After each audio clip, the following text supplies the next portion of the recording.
Soy Fernando Díaz Villanueva, hoy es 14 de noviembre de 2017 y esto es La Contracrónica.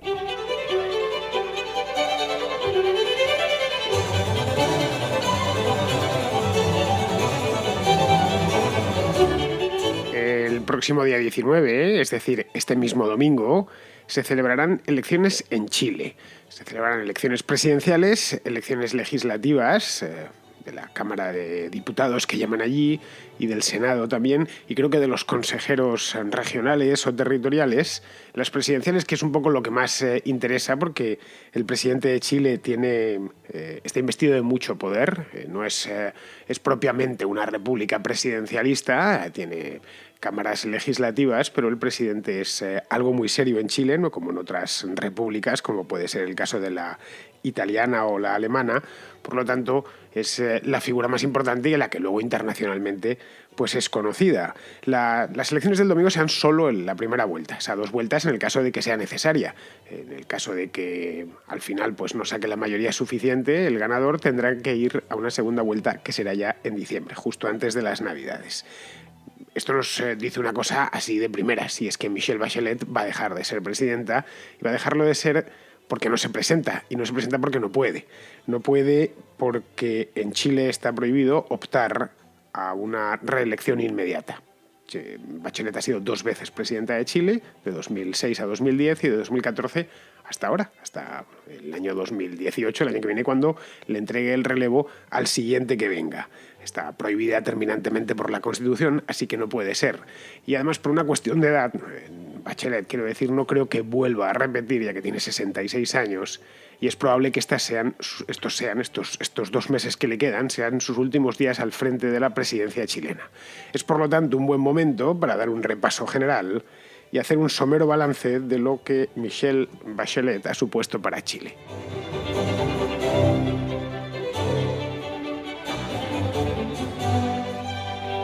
A muchos chilenos les sorprende cuando se lo digo, y se lo digo así, no, se les llama la atención, especialmente de un par de años a esta parte. Les digo que al menos en España Michelle Bachelet tiene muy buena prensa. Le preguntas a cualquiera, prácticamente todo el mundo la conoce, pues porque Chile es un país importante y ella además tiene mucha presencia internacional y probablemente te hablen bien de ella, casi con toda seguridad. Te dicen, la chilena, pues muy bien, parece una mujer muy agradable y muy competente. No es que estén informados al día de lo que sucede en Chile, pero la impresión general es buena.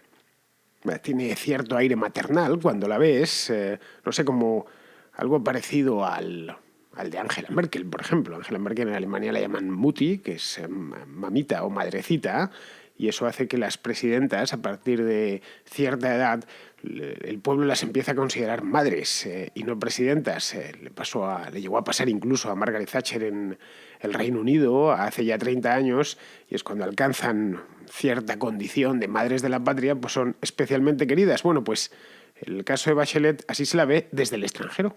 Cuando viaja, cuando sale, entra, es una mujer que transmite cierto sentimiento maternal y, bueno, la gente le parece bien, ¿no? Representa además, para los que están más enterados, para los que siguen más la información chilena o en general hispanoamericana, o la información política.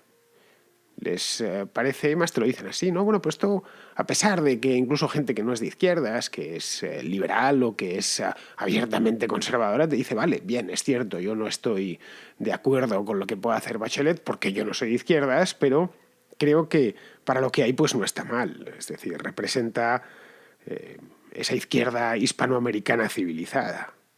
Es, en cierto modo, y algunos te lo dicen así, lo que debió ser el castrismo o el chavismo. Claro, mirado así, mirado de este modo, parte de razón no les falta. Porque Bachelet no es ni Maduro, ni por supuesto Fidel Castro. Claro que Chile tampoco es Venezuela y muchísimo menos Cuba. Chile, de hecho, es un país extraordinariamente parecido a Europa, a cualquier país europeo, tanto en cuestiones culturales como políticas. Al estar tan lejos de los Estados Unidos, la influencia que Estados Unidos ha tenido siempre sobre los países del Caribe o de Centroamérica, a Chile ha llegado ya un poco desgastada. Influencia cultural, quiero decir. De ahí que cuando alguien viaje a Chile vuelve pensando, pues parece que a pesar de que he tardado 12 horas en llegar en el avión, Parecía que me había ido a un rincón de España o del sur de Europa en general, por las costumbres, los hábitos, etcétera. E incluso políticamente fue una democracia bastante estable. Muchas veces se identifica con Pinochet cuando el pinochetismo fue relativamente breve. Empezó en los años 70 y terminó a principios de los 90. Entonces fue un... Bueno, es la excepción. El pinochetismo es la excepción en la historia de Chile, no es la norma es todo lo contrario. Pero bueno, volviendo al tema de Bachelet, el hecho es que todo lo bien que cae aquí en España, ojo, y no solo aquí, hace poco la UNICEF, esto fue hace no sé si 2 o 3 meses, le dio un premio y la ONU ya se ha adelantado, ya se lo ha dicho, que cuando termine su mandato quiere que se incorpore a un grupo de resolución de conflictos o algo así. Bueno, y por el resto del mundo, vayamos, no sé cuántos doctorados honoris causa tiene, pero deben de ser 6 o 7 tranquilamente, los ha ido coleccionando en distintos países. Pues bien, a pesar de todo esto, de lo bien que cae fuera, en su país no cae tan bien. Ahí tenemos sus índices de popularidad, de aprobación presidencial. He estado mirando los últimos y está en el 35% de aprobación. Y una desaprobación del 61%. Es decir, no es una presidenta a día de hoy popular. Y además lleva así prácticamente todo su mandato. A partir del principios de 2015 se desplomó por debajo del 50%, es decir, que más de la mitad de los chilenos la desaprobaban. Y así hasta el momento presente. Ha estado incluso, en algunos momentos del mandato, por debajo incluso del 30%. Si nos vamos a Piñera, por ejemplo, Sebastián Piñera, que es su predecesor inmediato, pues nos encontramos que en 2014, justo antes de marcharse, estaba por encima del 50% de aprobación y una desaprobación del 34%. Estos son los últimos datos de Piñera como presidente. Bien, este índice, que es todo lo caprichoso que queramos que sea, pero nos dice algo. Nos dice que hay una parte importante de chilenos que no pueden ni verla, ni en pintura. Cosa que no era así en las elecciones del año 2013, cuando ganó de una manera holgada a la candidata de la oposición, que era Evelyn Matei, y le ganó por 25 puntos porcentuales de diferencia. He ido a mirar el número exacto y fue un 62% frente a un 37%. Es decir, fue una presidenta investida de mucha autoridad electoral, no ganó por la mínima. Bien, pues esos 25 puntos de diferencia con los que en el año 2013 Michelle Bachelet ganó a Evelyn Matei, son exactamente los que ella se ha dejado de apoyo durante estos años, de estos 4 años al frente del gobierno chileno. Que es curiosamente justo lo contrario de lo que le ha sucedido en el extranjero, donde su figura ha ido creciendo por momentos. Se ha hecho más famosa, más reconocida, le llueven los honores allá donde vaya, y todos se pelean por fotografiarse con ella. De hecho, la primera visita de Estado de Felipe VI, que es rey de España desde el año 2014, fue la de Michelle Bachelet. Tal cual, acababa de llegar, acababa de ser proclamado Felipe VI y recibió a Michelle Bachelet. Le organizó una gala en el Palacio Real. Como era la primera, recuerdo que lo sacaron bien por televisión y se le dio mucho bombo en aquel momento. Una cena de gala, con mucha pompa y mucha circunstancia. Poco después vinieron los presidentes de Panamá y de El Salvador, y a esos el rey pues se hizo una foto con ellos en las escaleras del Palacio de la Zarzuela y ale adiós, y os podéis volver a casa. A Bachelet le dio toda la visibilidad posible, el hecho mismo de que fuese la primera que recibiese. Pues bien, a pesar de esto, en Chile, Bachelet no lo ha tenido tan fácil. Allí desde el primer momento le han estado haciendo poco menos que la vida imposible. Y ojo, no será porque ella no se lo ha buscado. Desde que llegó al poder, por segunda vez, ya digo, ella fue presidenta de 2006 a 2010, desde que llegó al poder, que esto fue en no sé cómo lo llaman, la investidura, proclamación, no tengo ni idea cómo lo llamarán a esto en Chile, el nombre formal, quiero decir. Esto fue en el mes de marzo de 2014. Pues ya trajo ella, venía con unas ideas bastante claras y trajo un gran programa de reformas. Iban a ser las grandes reformas de Bachelet. Estaba en aquel momento la izquierda hispana entusiasmada. Decía, bueno, por fin, después de 25 años, Chile va a tener un gobierno genuinamente de izquierdas, porque todo lo anterior han sido aproximaciones. Y por supuesto, el gobierno de Sebastián Piñera ha sido lo peor que les podía haber sucedido a los chilenos en toda su historia.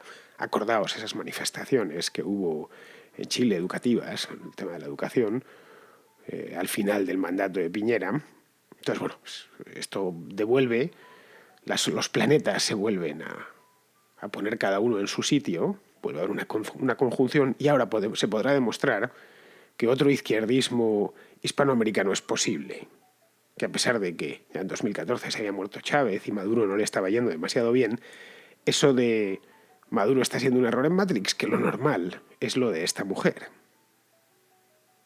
Reformas que además eran todas del gusto de la izquierda europea y norteamericana y que había dejado aparcadas en su primer mandato entre 2006 y 2010. De hecho, las trae porque muy probablemente Bachelet sabía que no tendría otra oportunidad de aplicarlas. Por una cuestión de edad, como os decía hace un momento, 66 años, con 66 años iba a terminar el segundo mandato, lo que significaba que si quería volver, como no puede hacerlo inmediato, pues tendría que volver ya con 70 años y eso es más complicado. Ojo, que por poder se puede, y ha habido grandes presidentes con más de 70 años, no sé si me viene a la cabeza Adenauer, o el propio Ronald Reagan, pero no es lo normal. Los electores, y más en la era de la televisión y de la imagen en la que vivimos, no suelen votar a los viejos. Una pena, porque realmente yo me fío antes de un tipo de 70 años que de uno de 35, y creo que yo y cualquier persona con más de 2 dedos de frente, una persona experimentada, va a pensar más a largo plazo y con cierta edad que un jovenzuelo. Pero bueno, que es poco probable que vuelva, y más con la situación que se despide, que vuelva a gobernar. Y eso quizá ella lo intuía ya en el año 2014 y se trajo todas estas reformas. Tenía además otra ventaja añadida, y es que contaba con mayoría en las cámaras, es decir, que era ahora o nunca. Y hay una cosa en política, se puede ver en todos los países y en cualquier lugar, y es que muy mal asunto, pero malísimo, pésimo asunto, cuando un político tiene prisa.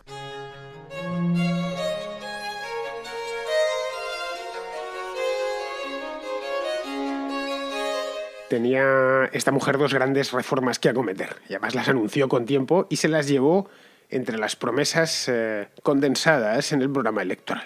Son las 2 grandes reformas de Bachelet que iban a formar parte de su legado una vez saliese del Palacio de la Moneda. Una era la reforma educativa y la otra la reforma tributaria.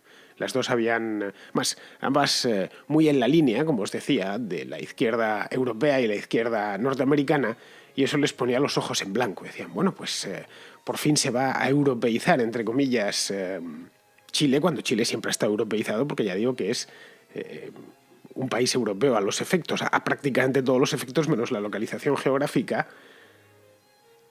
Pero ya sabéis que cierta izquierda interpreta que todo lo europeo es lo que va con sus ideas y lo que no va con sus ideas no es europeo. Es curioso porque pocas ideas más europeas se me ocurren que el liberalismo clásico, pero bueno, esa parece ser que no es una idea muy europea según todos estos popes, ¿no?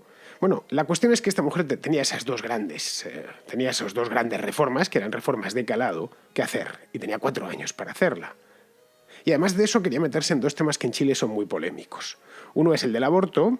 En Chile estaba terminantemente prohibido abortar, en cualquier circunstancia, sin ningún caso, nada. No existía la posibilidad ninguna. Es de los pocos países del mundo que quedaban en los que no se podía abortar. Y el otro era el de las uniones civiles, no propiamente matrimonio, uniones civiles entre personas del mismo sexo, es decir, uniones civiles entre homosexuales, que no había ninguna posibilidad de que los homosexuales pudiesen registrar su unión. Bueno, esto eran otros 2 temas más, no tanto económicos como de su paquete moral, de la parte más moral. No tocaba ni directamente con la economía ni con la política, pero que sirvieron de banderín de enganche, especialmente en el extranjero, y un poco de mascarón de proa. Esta es la nueva política chilena. Chile además es un país muy conservador, que a nosotros nos sorprende cuando nos dicen cómo que en Chile estaba prohibido el aborto, pero en ninguna circunstancia, sí, en ninguna circunstancia. Muchos en España se sorprendían. O, por ejemplo, el tema este de las uniones entre gays. De hecho, si miráis la tasa de divorcios, Chile tiene la más baja del mundo. Una cosa curiosa. De ahí, de cuando te dicen siempre, cuidado, no te eches una novia chilena porque como te la eches, ya vas a estar casado con ella toda la vida. Lo cual tampoco es una mala noticia del todo, pero hay que reconocerlo. El divorcio siempre es una tragedia y cuando uno se casa es para estar casado, no para divorciarse. Pero bueno, la cuestión es que esta serie de datos dispersos te hacen al extranjero, quiero decir, le permiten hacerse una idea general del follón, del agujero en el que se estaba metiendo Bachelet desde el principio. Muchos se preguntaron en aquel entonces por qué todo esto no lo había hecho antes, en el año 2006, cuando llegó por primera vez al Palacio de la Moneda, que le acompañaba la juventud. Bachelet era mucho más joven, casi 10 años más joven, podía haber empezado entonces. Pues probablemente porque no tenía el apoyo de la Cámara, que ahora en el año 2014 sí lo tenía, y porque quizá era demasiado ambicioso todos estos planes. Sí, quizá pensaba que eran estos demasiado para llegar. El hecho es que lo que Bachelet se encuentra en 2014 es un panorama mucho más halagüeño para este tipo de reformas. Por un lado tiene esos apoyos parlamentarios que le habían faltado y por otro un ambiente intelectual propicio. Sí, el ambiente intelectual, que es importante en cualquier sociedad, se había puesto de su lado. O sea, estábamos en 2014, recordadlo, en pleno auge del populismo. Bueno, en Chile, encarnado en aquella político, creo que era diputada del Partido Comunista Chileno, Camila Vallejo se llamaba, que salía tanto por la televisión, pues porque supongo que lo seguirá siendo en aquel entonces, era una mujer guapísima y la solían sacar siempre, iba con un pendiente en la nariz y la sacaban siempre en todos los noticieros. Bueno, pues ese era, decían que era en España decían que era la podemita chilena. Bueno, pues ese era el ambiente un poco, el caldo en el que Bachelet llega al poder. Y ya por último, si quería hacerlo, tenía que hacerlo en ese momento, porque no iba a tener una oportunidad más. De modo que, ya con esto visto, se metió de lleno en las reformas. En mayo de 2014 se puso con la reforma educativa, que era básicamente, y si ahora la miramos ya en retrospectiva, era básicamente un proyecto de reestatalización de la educación, simplemente. Meter más política, meter más dinero público y ponerle problemas a los operadores privados. Ojo, en un sistema educativo como el chileno, que era bueno, que no era un sistema educativo enfermo ni que tuviera mil problemas o datos internacionales malos. Según el informe PISA, era desde luego el mejor sistema educativo de Hispanoamérica. Pues bien, lo que hizo fue burocratizarlo, lo cual era previsible, y eliminó conciertos y cosas por el estilo con los colegios, las escuelas privadas. Con la idea, en última instancia, que no lo ha conseguido del todo, pero sí era un poco la idea, de convertir a todo el sistema educativo chileno en algo estatal. Esto ocasionó protestas, artículos de prensa y una gran polémica en Chile en aquel momento. Y lo hizo nada más llegar, Se llegó en marzo, no sé si esta ley la sacó en el mes de mayo. Pero esto de la educación no era más que el aperitivo. Un año más tarde, ya en 2015, vino la reforma tributaria, que es lo que terminó de desgastarla. No sé, yo creo que a nadie se le oculta, que a cualquier persona que esté medianamente informada, que Chile es el país más próspero de toda Sudamérica, bueno, de toda Hispanoamérica, desde México hasta la Tierra del Fuego. Con diferencia, además, los chilenos son los que mejor viven, los que tienen sueldos más altos, los que tienen un Estado de Derecho más sólido, en fin. Siempre que se piensa, me voy a ir a vivir a Hispanoamérica o América, te dicen, ¿dónde te vas? A Chile.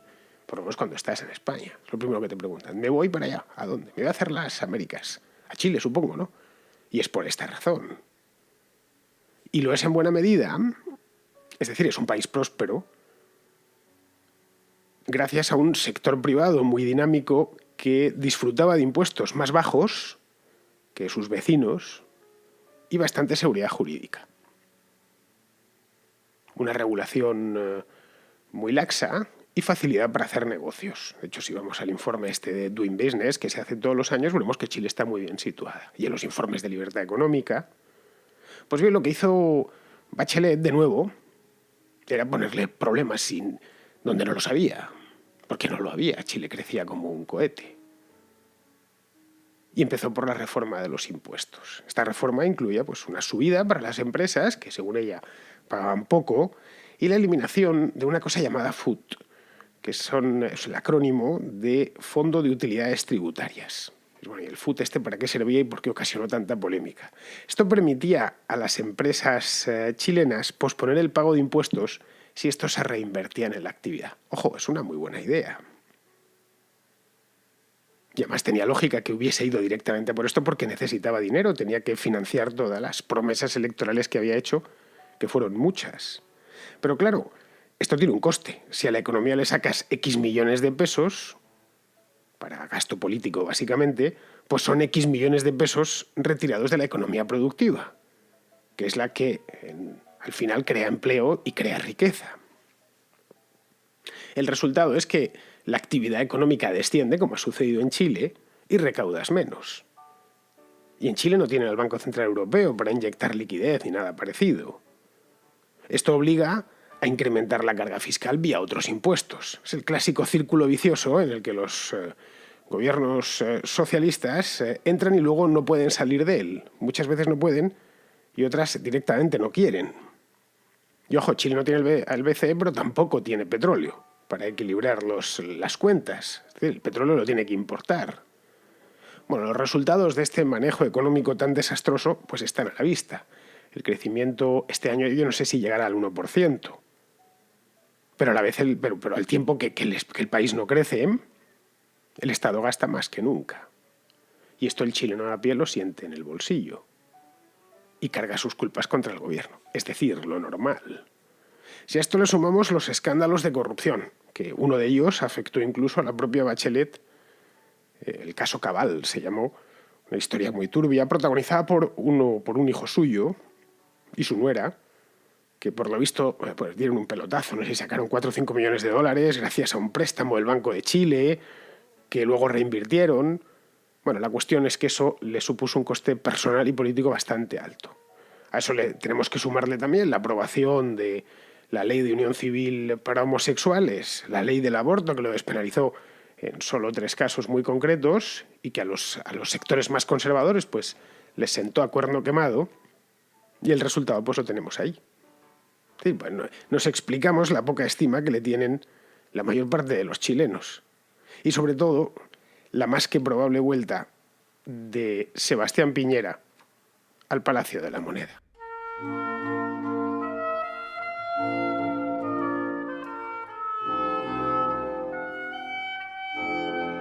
Y hablando de Chile, tengo a Ricardo, que es de México, es originario de México, pero él vive en Chile desde hace ya muchos años, según me cuenta, que quiere comentarme un asuntillo sobre los mapuches. Hace una semana hiciste un comentario acerca de las reivindicaciones mapuches.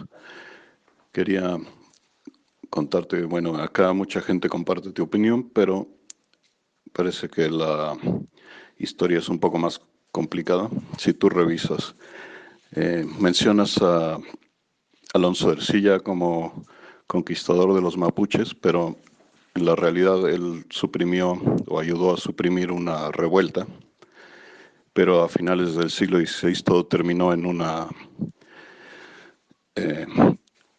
un tratado con los mapuches y se fijó una frontera en el río Biobío y se les reconoció una autonomía. Y la historia siguió otros 200 años. Te invito a hacer una contrahistoria porque parece uno de los conflictos más largos de la humanidad y de ahí podríamos seguir con la colonización de la Araucanía en el lado chileno y después lo que se llamó la campaña o la conquista del desierto en Argentina, que fue en realidad una campaña genocida también. Yo no tomo partido porque soy mexicano, pero me interesa la historia porque suena bastante interesante. Pues mira, Ricardo, este tema de los mapuches lo traté con algo más de detenimiento el domingo pasado, en La Contrarréplica, que es este programa que hago los domingos sobre preguntas y respuestas, es decir, meto todas las que puedo, todas las que me caben, y una de ellas era sobre este asunto de los mapuches. Y lo que cuentas es cierto, los españoles llegaron hasta el Biobío. Más abajo del Biobío había 2 enclaves españoles, uno era la ciudad de Valdivia y el otro era Chiloé. pero no dependían de la Capitanía General de Chile, dependían del Virreinato del Perú, porque se consideraba que tenían un valor estratégico. Era cuando se doblaba el Cabo de Hornos, pues eran como puertos de avituallamiento y de defensa. La cuestión es que, más allá de Biobío, que la Capitanía General de Chile, del río Biobío, quiero decir, que es un río que hay en el sur de Chile, nunca bajó. Y ahí se quedó. La frontera con los mapuches estuvo siempre caldeada, como os comentaba el domingo. Fue la famosa Guerra del Arauco, y ahí se quedó durante 200 años hasta que el problema lo heredó la República de Chile, y así hasta hoy. Simplemente. Esta es un poco la historia rápida, la hago un poquitín más lenta en el programa del domingo. Vamos, todo lo que comentas tiene razón. Yo, respecto a quién tiene razón de los dos, yo creo en los derechos de propiedad, simplemente. Por supuesto que si un mapuche dice que esta tierra suya, es suya cuando pueda demostrarlo documentalmente, nada más. Pero esto de lo que no he creído nunca, te lo aseguro, es en los derechos identitarios de los pueblos. Detrás de eso siempre se esconde la tiranía. Vamos, tenlo clarísimo. Y además, como ya comentaba el domingo, todo este tema de los mapuches, esta pobre gente la está utilizando. ¿Quién la está utilizando? Bueno, pues vamos a seguimos con Chile, además. Hoy me está saliendo un programa muy chileno, de lo cual me alegro, porque lo que pasa en Chile me interesa mucho, es parte de la patria grande. Pues ahí en Chile está Sergio, que quiere hacer una consulta sobre independentismo. Te escribo o te mando este mensaje para plantearte una reflexión. Me gustaría que pudieras tú discutir o reflexionar sobre el siguiente punto. ¿Cuál crees tú que es la respuesta liberal al fenómeno del independentismo o separatismo? Pero con la restricción de excluir el aspecto puramente legal, en el sentido de que el liberalismo va mucho más allá de los aspectos legales. Es decir, el liberalismo se opone y se ha opuesto históricamente a muchas cosas o fenómenos que en su época han sido legales. Y puedo darte algunos ejemplos como el apartheid o la esclavitud. Entonces yo creo que el fenómeno del independentismo y el separatismo no puede basarse en una discusión meramente legal desde el punto de vista del liberalismo clásico. Te agradecería si tú pudieras hacer alguna reflexión tan buena como la que siempre nos regalas en tu programa. Saludos desde Chile, gracias. No es una cuestión puramente legal, como bien apuntas, pero sí que debe hacerse a través de la ley, si la ley lo permite. Evidentemente, y si la ley lo permite, debe hacerse a través de la ley. La ley se modifica y tan a gusto, las dos partes. Así se hacen las cosas civilizadamente. Yo creo que aspiramos a vivir en un mundo civilizado. Los ingleses, de hecho, lo aprendieron muy rápidamente, ¿eh? Lo aprendieron después de la independencia de Estados Unidos y la guerra que se sucedió a la Declaración de Independencia, que fueron un montón de años, y ya dijeron, no nos vuelve a suceder. El resto de sus colonias se independizaron pacíficamente. España tardó bastante más en darse cuenta de eso. Pero vamos, al final terminó aprendiendo, ¿eh? La independencia de Marruecos en 1956 o la de Guinea Ecuatorial en 1968 fueron pactadas y conforme a derecho, sin ningún problema. El día de que se independizó Guinea Ecuatorial se presentó ahí el ministro de Exteriores, el día de la independencia, a transmitir la documentación al nuevo gobierno. Se pactó hasta el día, que fue el 12 de octubre, para que coincidiese con la fiesta nacional de España. Estas cosas sí se pueden hacer conforme, todo lo que puedas hacer conforme a derecho y mediante acuerdo siempre será mejor. Es mejor un mal acuerdo que una buena guerra, no lo olvides.